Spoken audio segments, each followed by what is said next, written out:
The evening air had just begun to cool as Andre Jenkins pushed through the glass doors of McDonald's, the familiar smell of French fries greeting him. His muscles ached from basketball practice and his stomach growled loud enough that the cashier smiled when he ordered a double cheeseburger, large fries, and a chocolate shake, his usual reward after running drills for 2 hours straight. "Busy night?" the cashier asked, handing him his receipt. Andre nodded, glancing at the homework waiting in his backpack. "Got a chemistry test tomorrow, too." With his tray balanced carefully in one hand, Andre made his way to a corner booth where the lighting was better for studying. The restaurant wasn't particularly crowded. A few families with young kids, some teenagers glued to their phones, and an older couple sharing an apple pie. Normal Tuesday night. He spread his chemistry notes across the table, taking occasional bites of his burger while highlighting formulas that might show up on tomorrow's test. Coach Williams had kept them late, working on their zone defense after last week's disappointing loss, which left Andre with barely enough time to eat and study before heading home. The door chimed again, but Andre didn't look up, too focused on balancing chemical equations. It wasn't until a shadow fell across his notes that he raised his head, finding himself staring up at 2 uniformed police officers. "Evening," said the taller officer, hand resting casually on his belt. His nameplate read Officer Briggs. "Mind if we ask you a few questions?" Andre straightened up, suddenly aware of how the restaurant had quieted. "No, sir, what's up?" The second officer, shorter with a crew cut, moved to the side of the table, effectively blocking Andre from sliding out of the booth. His nameplate read Officer Reynolds. "We got a call about a suspicious person in here," Officer Briggs said, his eyes scanning Andre's textbook and notes. "What are you doing here so late?"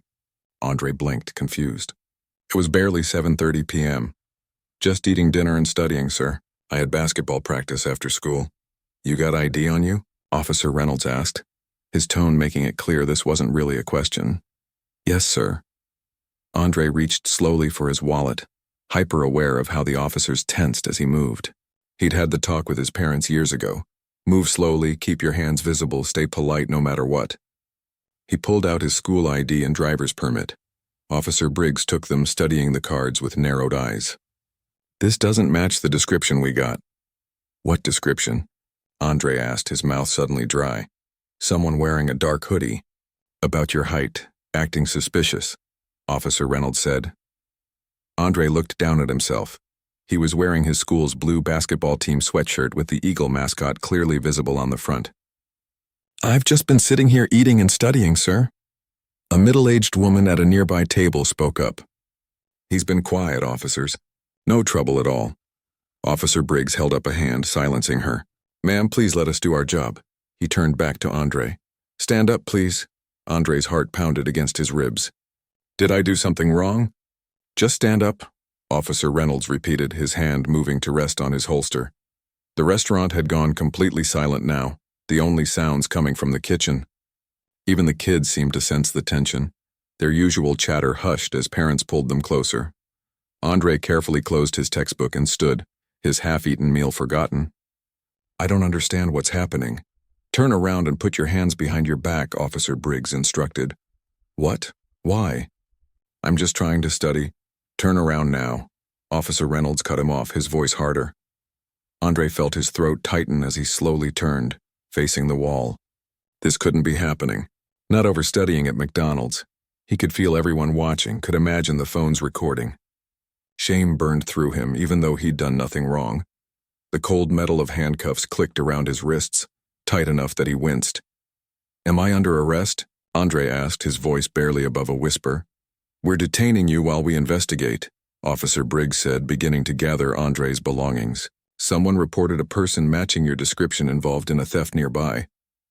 "But I've been here for almost an hour," Andre protested, trying to keep his voice steady. "Ask the cashier. Ask anyone here. I came straight from basketball practice at Eastside High."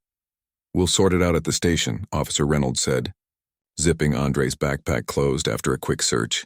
The manager approached, a short woman with graying hair. "Officers, this young man is a regular. He comes in after practice most weekdays. Never causes any trouble. We're just following protocol." "Ma'am?" Officer Briggs responded, though something in his expression flickered. "Uncertainty, perhaps." Andre stood with his hands cuffed behind his back, his chemistry notes and half-eaten dinner still spread across the table. Around him, strangers watched with expressions ranging from concern to suspicion. A young girl, maybe 7 or 8, stared at him wide-eyed from behind her mother's arm. "My parents are expecting me home," Andre said, hating how his voice cracked. "Can I at least call them?" "You can call from the station," Officer Reynolds said, taking Andre's arm to guide him toward the door. That's when an older man sitting by the window stood up. He walked with a slight limp, his salt and pepper hair cut short. "Officers, I've been sitting here since before this young man arrived. He's done nothing but eat his dinner and study. I'm a retired teacher and I can tell you he's causing no trouble." "Sir, we have to respond to calls," Officer Briggs began. "What you have to do," the man interrupted, "is use common sense. Look around. Does this look like someone who just committed a crime? Or does it look like a student trying to get his homework done?" Andre felt a surge of gratitude toward the stranger, even as embarrassment continued to burn through him. He'd never been in trouble before. Honor roll every semester, junior varsity captain, volunteer at the community center on weekends. And now here he stood in handcuffs, being treated like a criminal for eating a cheeseburger, while Black Officer Reynolds tightened his grip on Andre's arm. "We need to follow procedure." "Then your procedure is flawed," said the retired teacher, pulling out his phone. "I've been recording since you approached him, and I'll be sending this to the local news if you continue this harassment." Several other customers nodded, phones already out. The manager stepped closer. "Officers, I can check the security footage to confirm exactly when he arrived if that would help." Officer Briggs hesitated, looking around at the increasingly hostile crowd, then back at Andre. "What did you say your name was again?" "Andre Jenkins," he replied, standing as straight as he could with his hands cuffed behind his back. "My dad is—" Before he could finish, the door to McDonald's swung open again, and a new figure entered, a tall man in a police captain's uniform. "Briggs, Reynolds," the captain said, his voice carrying across the restaurant. "What's the situation here?" The two officers straightened immediately. "Responding to a suspicious person call, Captain Lawson," Officer Briggs explained. "Possible connection to the convenience store theft on Maple." Captain Lawson looked at Andre, still handcuffed and surrounded by his homework. "And this is your suspect?" "We're still investigating, sir," Officer Reynolds said, sounding less certain. The captain's eyes narrowed as he surveyed the scene, the open textbook, the basketball sweatshirt, the half-eaten meal. His gaze moved to the concerned faces of the other customers, the phones recording, the manager standing protectively nearby. "Remove those cuffs," Captain Lawson ordered quietly. "Sir, protocol," Officer Reynolds began. "Now," the captain cut him off. As Officer Briggs reluctantly unlocked the handcuffs, Andre rubbed his wrists, the skin red and irritated. Captain Lawson turned to him. "I apologize for the misunderstanding. May I see your ID, please?" Andre handed it over, still trying to process what was happening. The captain studied it for a moment, then looked up sharply. "Jenkins?" he repeated, his expression changing. "Any relation to Judge Raymond Jenkins?" And that's when everything changed. The restaurant fell silent as Captain Lawson stared at Andre's ID, then back at the teenager's face. The connection had clicked into place. Judge Raymond Jenkins, the first black federal judge in the district's history, and currently heading a high-profile police reform commission for the city. "You're Judge Jenkins' son?" Captain Lawson asked, his voice noticeably softer.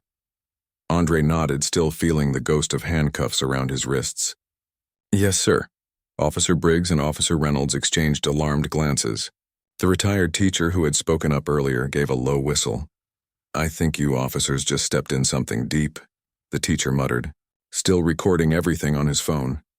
Captain Lawson handed the ID back to Andre with careful politeness. "I apologize for the misunderstanding. These officers were responding to a call about a suspect in a convenience store theft." He turned to glare at his subordinates, though I'd like to know how they concluded a student with open textbooks matched that description. Andre took his ID back, his hand slightly shaking. The rush of adrenaline was wearing off, leaving him feeling hollow and drained.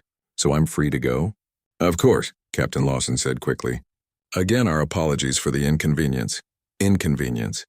As if they'd asked him to move his car, not handcuffed him in public for eating a burger while studying. The manager stepped forward, her face flushed with anger. I'd like to see this so-called report about a suspicious person. This young man comes here 3 times a week after basketball practice. Never caused a minute of trouble. Captain Lawson nodded. We'll review the call and how it was handled. He turned back to Andre.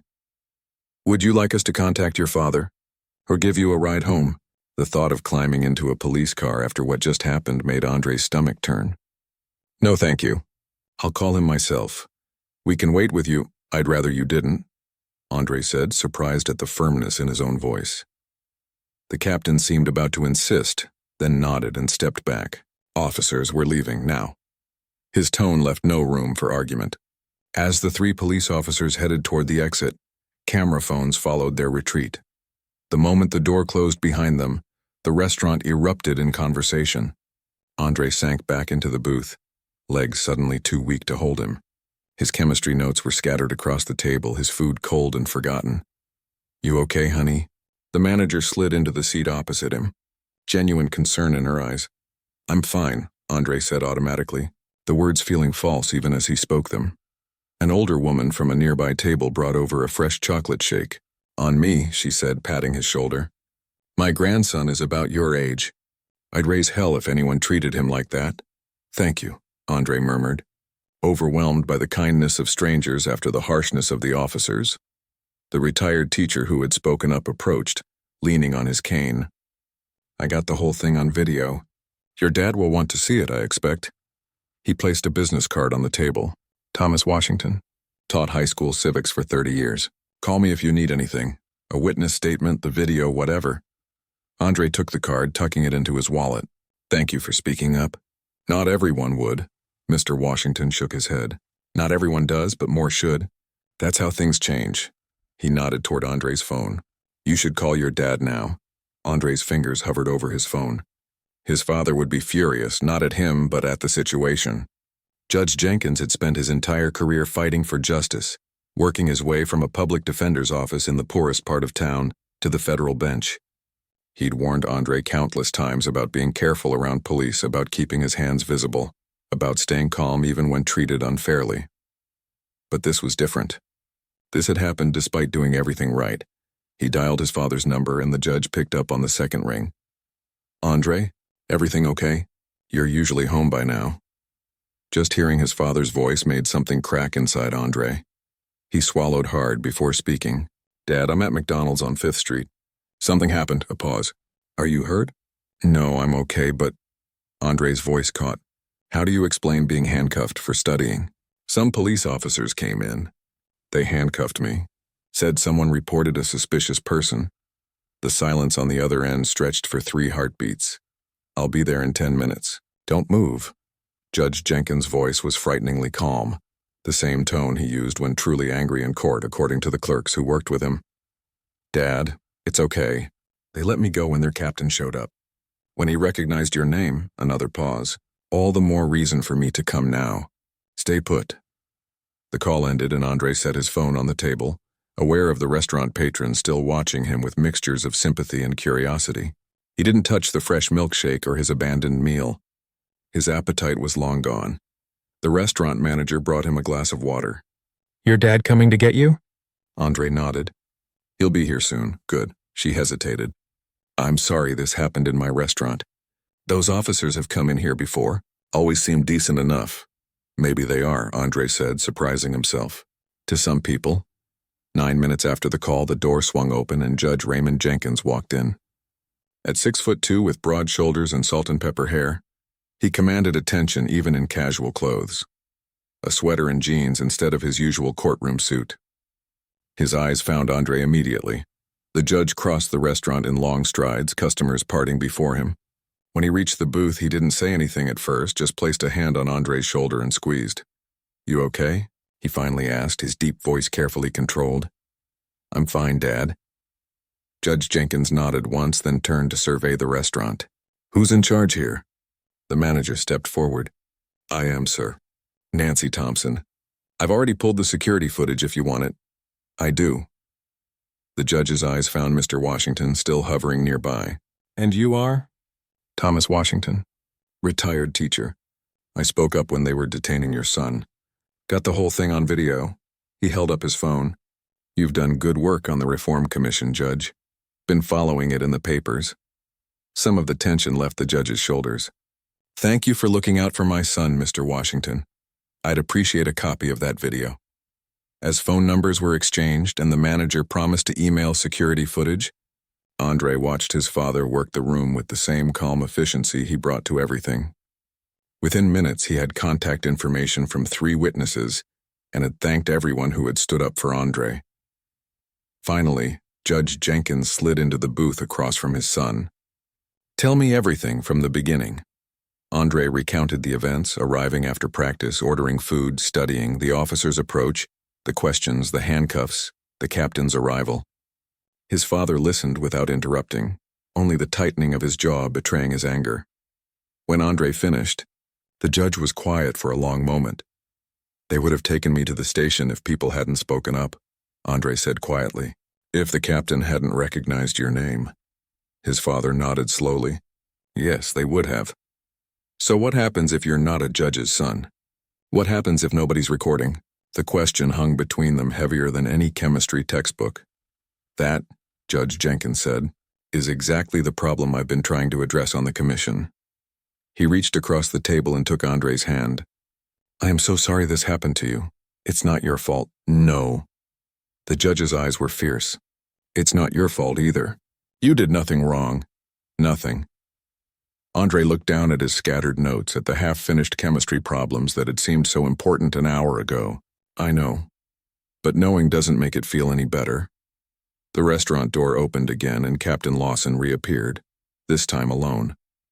He spotted the judge and approached slowly, clearly recognizing him. Judge Jenkins, the captain said, stopping a respectful distance from the booth. I came back to apologize personally. The judge stood, drawing himself up to his full height. Captain Lawson, I believe we have some things to discuss. Yes, sir, we do. The captain glanced at Andre. Your son was treated inappropriately tonight. I take full responsibility for my officer's actions. Taking responsibility is the first step, Judge Jenkins said. But it's what comes next that matters.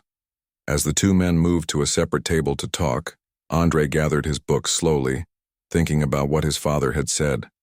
This wasn't the first time something like this had happened to someone in his community. But maybe, just maybe, it could be a step toward making it the last. The ride home from McDonald's was unusually quiet. Andre stared out the passenger window, streetlights sliding across his face in rhythmic patterns. His father kept both hands on the wheel, knuckles white with tension that neither of them mentioned. When they pulled into their driveway, the porch light was on. Andre's mother, Vivian, stood in the doorway, her hospital scrub still on from her shift as an ER nurse. One look at their faces told her something was wrong. What happened? She asked, stepping aside to let them in. Judge Jenkins placed a gentle hand on his son's shoulder. Go get changed. I'll fill your mom in. Andre nodded, grateful for the chance to escape. As he climbed the stairs to his room, he heard his father's voice drop to a measured tone, the one he used when trying to contain his anger. His mother's gasp echoed up the stairwell. In his bedroom, Andre stripped off his basketball sweatshirt and tossed it in the corner. He caught a glimpse of himself in the mirror. Same face, same person he'd been this morning. Yet something felt fundamentally different, as if the world had shifted slightly off its axis. His phone buzzed with notifications. A video was already circulating. Someone in McDonald's had posted footage of his detention. The comments section was a battlefield of opinions, some supportive, others questioning what he must have done to deserve being handcuffed. Andre turned the phone face down without reading more. He pulled on a fresh t-shirt just as a soft knock came at his door. Come in, he called. His mother entered, eyes red-rimmed but voice steady. She was always like that, emotional but strong, the perfect counterbalance to his father's controlled intensity. Without a word, she crossed the room and wrapped him in a hug. I'm okay, Mom, he said, the words muffled against her shoulder. She stepped back, hands on his arms, examining him as if checking for injuries. Your father told me what happened. Andre nodded, unsure what to say. What was there to say? Sorry I scared you. Sorry I exist in this skin. "We raised you to be respectful," his mother said, her voice tight. "To follow the rules. To do everything right." "I did everything right," Andre said quietly. "It didn't matter." His mother's face crumpled for a moment before she composed herself. "I know, baby. I know." She sat on the edge of his bed, patting the space beside her. Andre joined her, suddenly feeling much younger than 17. "Your father is downstairs making calls," she said. "The police chief, the mayor's office, his colleagues on the bench." "Because of who he is," Andre said. "What about kids whose parents can't call the mayor?" His mother took his hand, her palm cool from years of washing between patients. "That's exactly what your father said, and it's why he's not just making this about you." Downstairs, they found Judge Jenkins at the dining room table, surrounded by papers and his open laptop. He looked up when they entered, his expression softening. "I've spoken with Chief Wilson," he said. "He's launching an internal review of the incident. Captain Lawson has already filed a preliminary report." "Will anything actually happen?" Andre asked. His father's mouth tightened. "It will. I've made sure of that." Andre's phone buzzed again in his pocket. He pulled it out to find texts from teammates who'd seen the video, asking if he was okay. From the basketball team group chat, Coach Williams had sent a message. "Just saw what happened. Call me if you need anything. Team's got your back." The support was nice, but it also made everything more real. By morning, everyone at school would know. "I think I'm going to bed," Andre said, suddenly exhausted. "Chemistry test tomorrow." His parents exchanged glances. "You don't have to go to school tomorrow if you don't feel up to it," his mother offered. Andre shook his head. "I studied for that test. I'm not missing it." His father nodded with approval. "Get some rest. We'll talk more in the morning." But sleep didn't come easily. Andre lay awake, replaying the officers' faces, the cold metal of handcuffs, the stares of strangers. Around 2 a.m., he heard his parents' hushed voices downstairs, still discussing what had happened. Morning arrived with harsh sunlight and a text notification. The local news station had picked up the story. Judge's son wrongfully detained at McDonald's, raising questions about racial profiling. There was a picture of Andre from last year's basketball team photo alongside his father's official judiciary portrait. The article mentioned Judge Jenkins' work on the Police Reform Commission, speculating about whether this incident would impact upcoming policy recommendations. Andre showed his parents the article over breakfast. "They didn't contact us before running this," his father said, frowning at his phone. "That's just the beginning," his mother predicted. "Your father's position makes this newsworthy." "So if I was just a regular kid, it wouldn't matter?" Andre pushed his cereal around the bowl, appetite gone.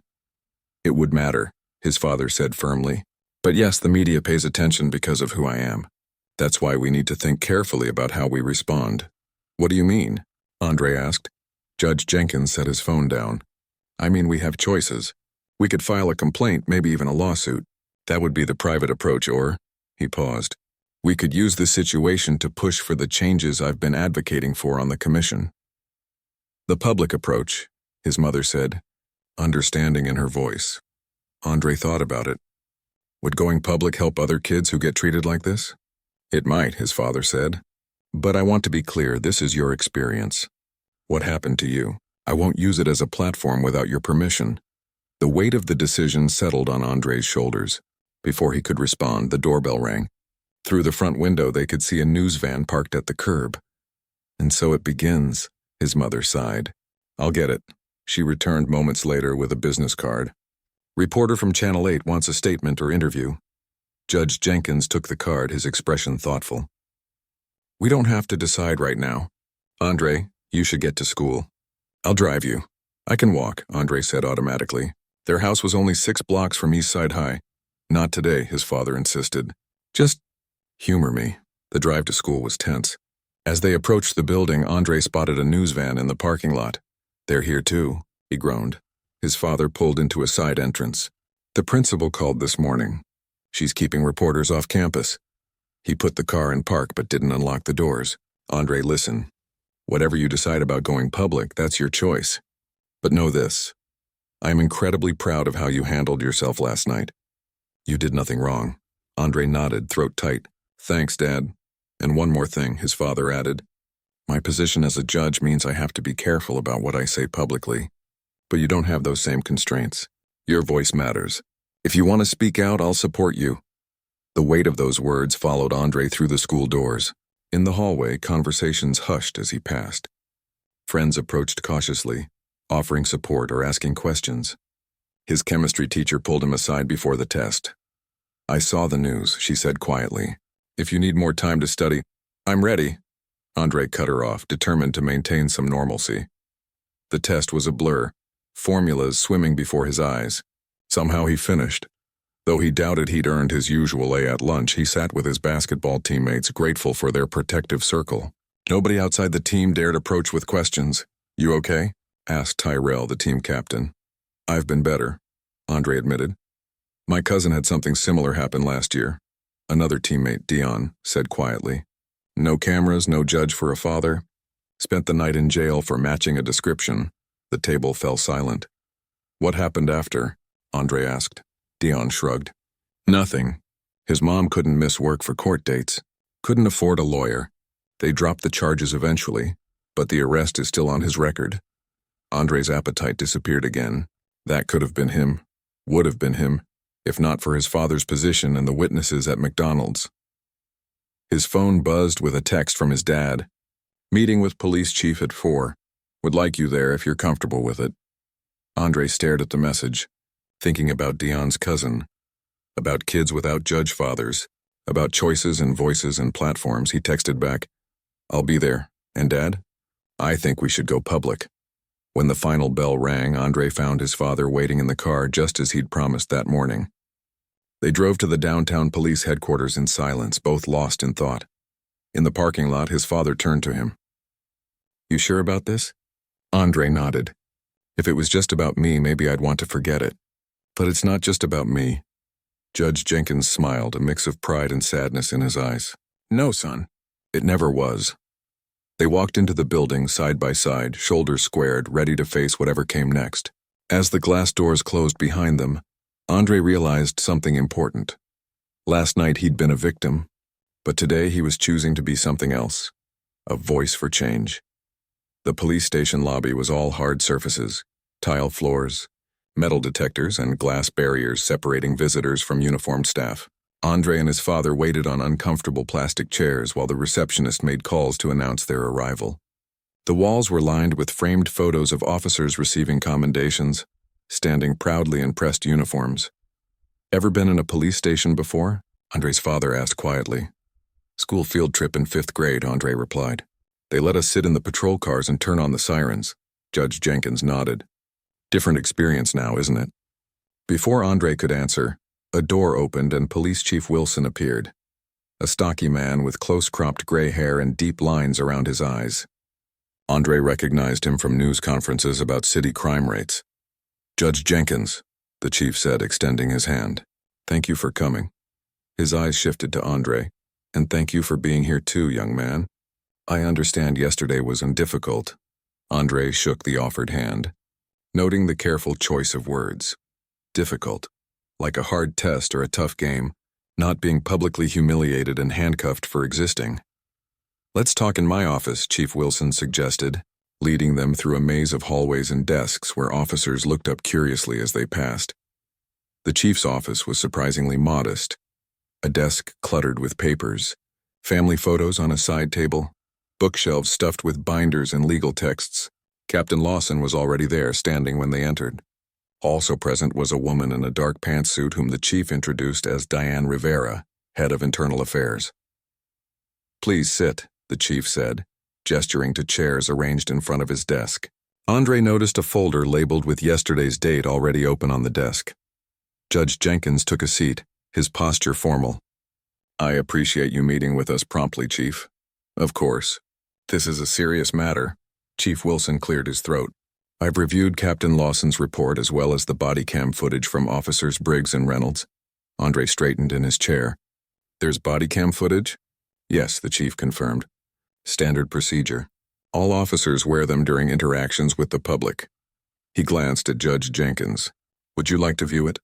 Andre's father looked at him questioningly. Andre nodded. "We would," Judge Jenkins said. The chief turned his computer monitor so they could see the screen. The footage began from Officer Briggs's perspective, entering McDonald's, scanning the restaurant, then focusing on Andre in the corner booth. Watching himself through the officer's eyes was surreal. Andre saw himself look up from his books, confusion clear on his face. He heard his own voice, calmer than he remembered feeling. "No, sir, what's up?" The questions, the ID check, the handcuffs. It played out just as Andre remembered, except now he could see the faces of other customers watching in shock. He could hear the murmurs of protest growing louder as the scene unfolded. When the footage ended with Captain Lawson's arrival, silence fell over the office. Andre's hands were trembling slightly. Seeing it again brought back the rush of shame, the helplessness. "I want to be very clear," Chief Wilson said finally. "What happened last night should not have happened." The officers responded to a call about a theft suspect at a convenience store 3 blocks from the McDonald's. The description they received was vague. Young black male in dark clothing. "That's it," he shook his head. "That description could match thousands of people in this city. Yet they decided it matched my son," Judge Jenkins said, his voice level. A student clearly doing homework in a basketball team sweatshirt, who had been there for nearly an hour according to witnesses. Ms. Rivera from Internal Affairs spoke up. "The officers failed to properly assess the situation. They escalated to detention without reasonable suspicion. We're taking this very seriously." "What happens to the officers?" Andre asked, finding his voice. The adults exchanged glances. "Officer Reynolds has been placed on administrative duty pending review," Captain Lawson answered. "Officer Briggs has acknowledged his error in judgment and has requested to be part of our community outreach program." "Community outreach," Andre repeated. "Like coming to schools to tell kids how great police are?" The captain shifted uncomfortably. "It's more involved than that. It includes listening sessions with community members, training on implicit bias." "What would have happened if I wasn't a judge's son?" Andre interrupted, asking the question that had kept him awake last night. "If Captain Lawson hadn't recognized our name." Another uncomfortable silence filled the room. "I can't answer hypotheticals," Chief Wilson said finally. "I can," Andre's father said. "My son would have been taken to a holding cell, possibly charged. Even if those charges were later dropped, the arrest would remain on his record. All for studying while black." No one contradicted him. Chief Wilson leaned forward. "Judge Jenkins, you've been leading the Police Reform Commission for 6 months now. You know we're trying to do better. This incident, it shows exactly why your work is so important." Andre watched his father carefully. The commission had been consuming his evenings and weekends for months, reviewing use of force policies, training protocols, community complaints. Was this what his father had been trying to prevent? "Chief," Judge Jenkins said, "my son and I discussed this before coming here. We don't want just an apology or disciplinary action against individual officers. We want systemic change." The chief nodded cautiously. "What did you have in mind?" "The commission's recommendations were scheduled to be published next month. I want to accelerate that timeline and add some new provisions based on what happened to Andre." Ms. Rivera frowned. "Rushing policy changes based on one incident?" "This wasn't one incident," Andre cut in. "My teammate's cousin spent a night in jail for the same thing, matching a description. How many others never make the news? Never get an apology? Never get their names cleared?" His father placed a steadying hand on his shoulder, but there was pride in his eyes. "Andre's right. This isn't about special treatment for my family. It's about making sure this doesn't happen to anyone else's child." Captain Lawson cleared his throat. "What are you proposing exactly?" "A town hall," Judge Jenkins said. "Open to the public. The police department, the Reform Commission, and community members all at the table together. That's unusual," the chief said carefully. "So is handcuffing a teenager for doing homework," Andre replied. His father continued, "We need to create space for real dialogue. People need to be heard, and officers need to listen." He looked directly at Chief Wilson, including Officers Briggs and Reynolds. The chief tapped his fingers on his desk, considering. "The department taking part in a public forum about a pending investigation. There are protocols, liability concerns. There's also public trust at stake," Judge Jenkins countered. "The video from McDonald's has already been viewed over 50,000 times. People are angry. You can address this head-on or watch it spiral." Something in the chief's expression changed.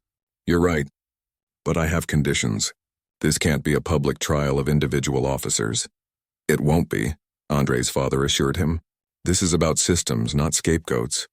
The meeting continued for another hour, hammering out details. Andre listened as the adults negotiated logistics, surprised at how quickly the idea transformed from concept to plan. The town hall would take place at the community center next week. Local media would be invited. Both the police department and the Reform Commission would present concrete proposals for change. As they were leaving, Chief Wilson stopped Andre with a question. Would you be willing to speak at the town hall? Share your experience directly? Andre hesitated, imagining himself at a microphone. Hundreds of eyes on him, cameras rolling. The thought made his stomach twist. You don't have to, his father said quietly. I'll think about it, Andre promised. Outside, the late afternoon sun was warm on their faces as they walked to the car.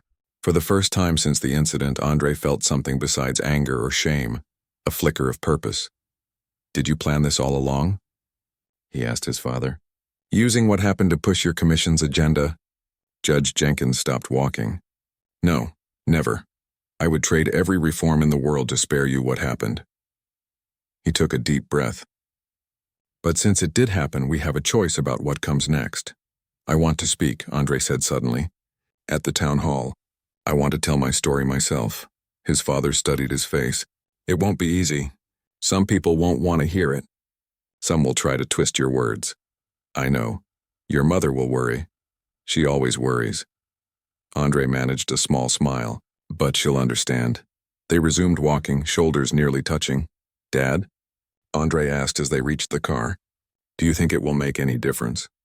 His father didn't answer immediately, keys turning over in his hand. I've been a judge for 15 years, he said finally. Change in the justice system is painfully slow. But it does happen. He looked at Andre over the car roof. And it happens because people like you have the courage to speak up. As they drove home, Andre stared out the window at the city passing by. The neighborhoods changing from downtown high-rises to suburban streets. The faces on sidewalks, the patrol cars cruising past. He thought about what he might say at the town hall. How he could put words to something that still felt raw and unprocessed. His phone buzzed with a text from Tyrell.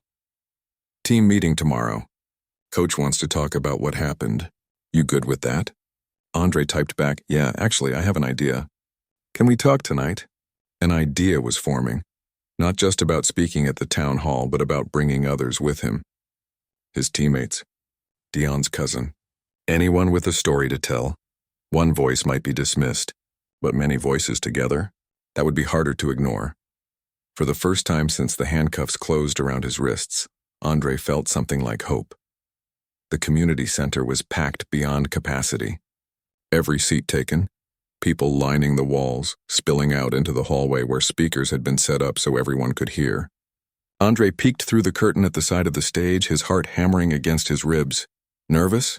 His father asked, adjusting his tie. Terrified, Andre admitted. There's got to be 300 people out there. 400, according to the organizers. Judge Jenkins squeezed his son's shoulder. It's okay to be scared. Just remember why we're here. 6 days had passed since the meeting at the police station. 6 days of whirlwind preparation, news interviews, meetings with the Reform Commission, planning sessions with community leaders. 6 days where Andre had barely thought about basketball or chemistry or anything that used to occupy his mind. Behind them, Andre's teammates shuffled nervously in their matching blue East Side High basketball warm-ups. Coach Williams moved among them, offering quiet words of encouragement. This had been Andre's idea, to have the team stand with him to show that what happened affected not just him but a community. Dion's cousin Luis was there too, rehearsing his story quietly in a corner. After hearing about the town hall, he'd volunteered to share his experience. How a simple case of matching a description had spiraled into a night in jail, missed work and legal fees his family could barely afford. The mayor approached, looking uncomfortable in the crowded backstage area. Quite a turnout, she observed. Media's here from all 3 local stations. Even got a reporter from the state paper. Judge Jenkins nodded. People care about this issue. They just needed a forum to be heard. Let's just keep things constructive, the mayor said, glancing toward the crowd. We don't want this turning into a public attack on our police department." "It won't," Andre's father assured her. "But we're not here to sugarcoat hard truths either." The program coordinator signaled that it was time to begin. As they took their places on stage, Andre caught sight of his mother in the front row, sitting between Mr. Washington, the retired teacher who'd spoken up at McDonald's, and Nancy Thompson, the restaurant manager.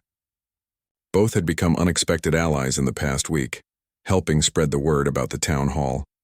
The police department had its own section, Chief Wilson and Captain Lawson in dress uniforms flanked by other ranking officers.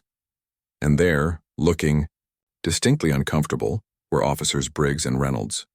The mayor welcomed everyone, her practiced political voice striking the expected notes about community dialogue and healing divisions. Andre barely listened, running through his own speech in his head one last time. Then it was his father's turn to speak.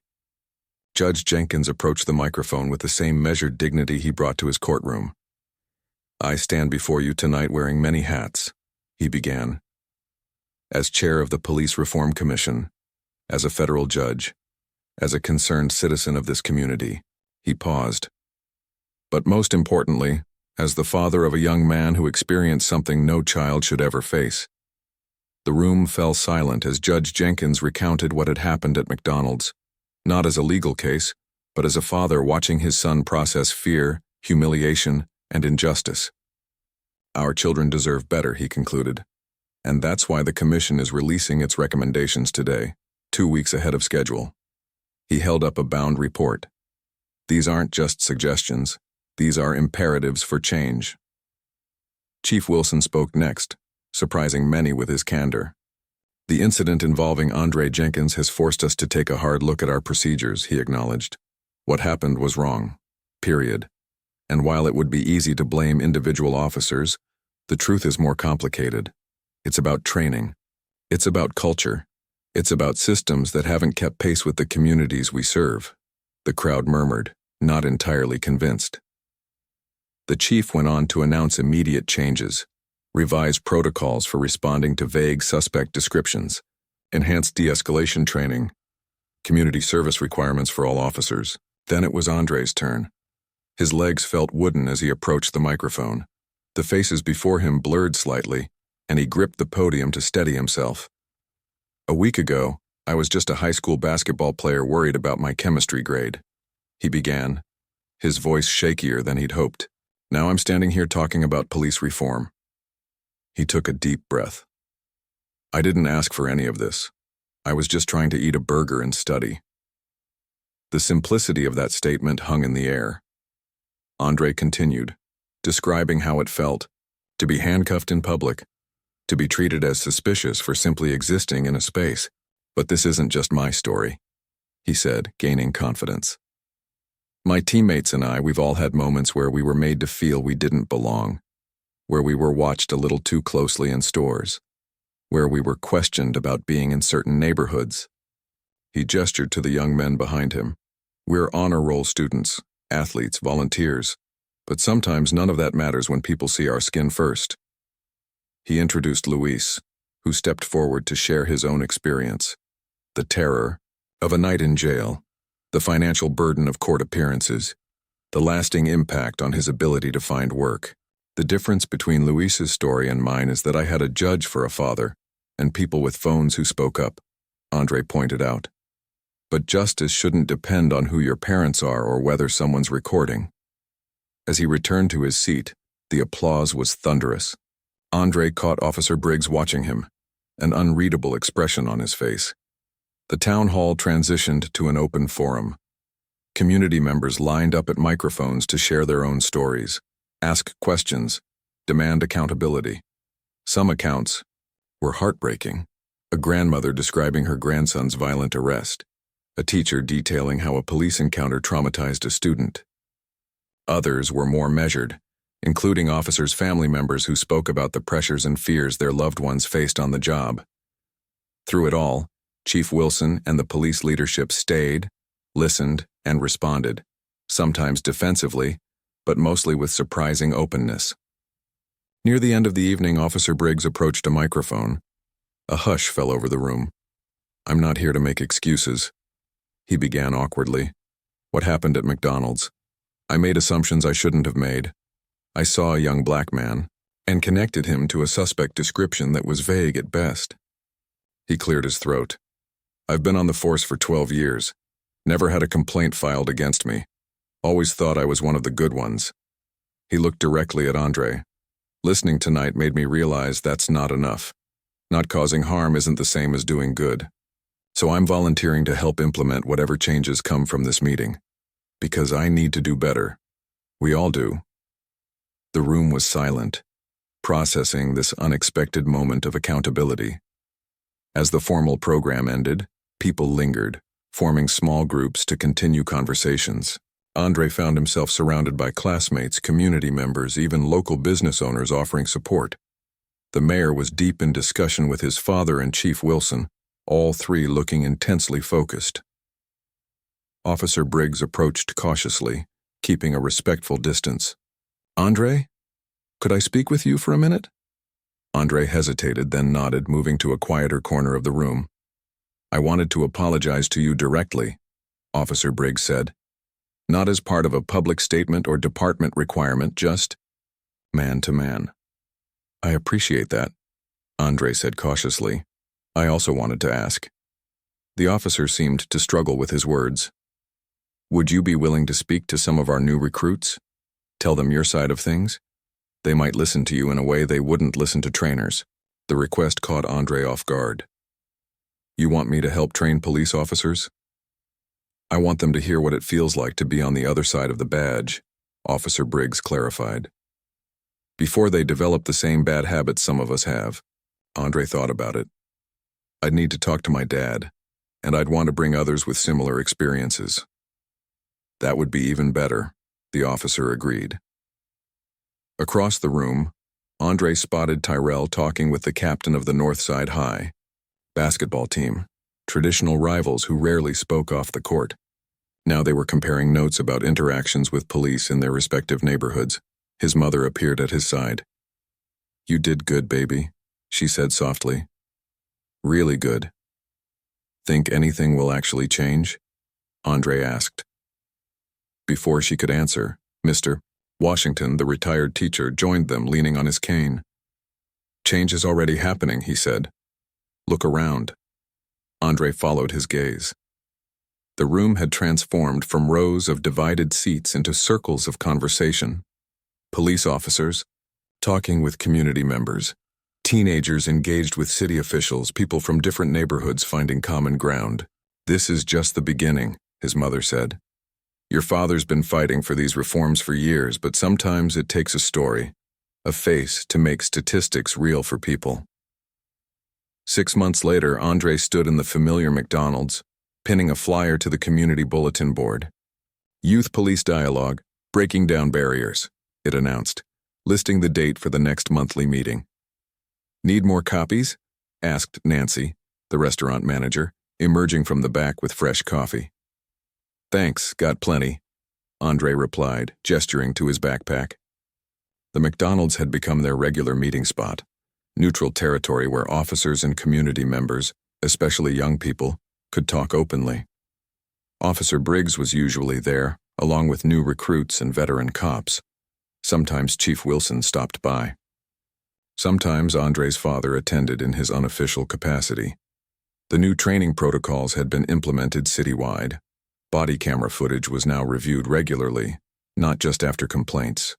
Officers received clearer guidelines about when detention was appropriate. Every vague, suspicious person call required additional verification before action was taken. It wasn't perfect. Change never was. But it was movement in the right direction. Andre's phone buzzed with a reminder about his college application deadline. Criminal justice major with plans for law school after. On the wall behind the counter, Nancy had framed a news article about the reforms with a photo of Andre speaking at the town hall. Your usual? She asked with a smile. You know it, Andre said, sliding into what he now thought of as his booth. The same one where everything had changed 6 months ago. As he waited for his order, he pulled out his laptop to work on his application essay. The door chimed. A group of officers walked in for coffee. followed by a few teenagers from Northside High. They nodded at Andre with recognition and respect before finding their own tables. One chapter had ended, but a new one was just beginning.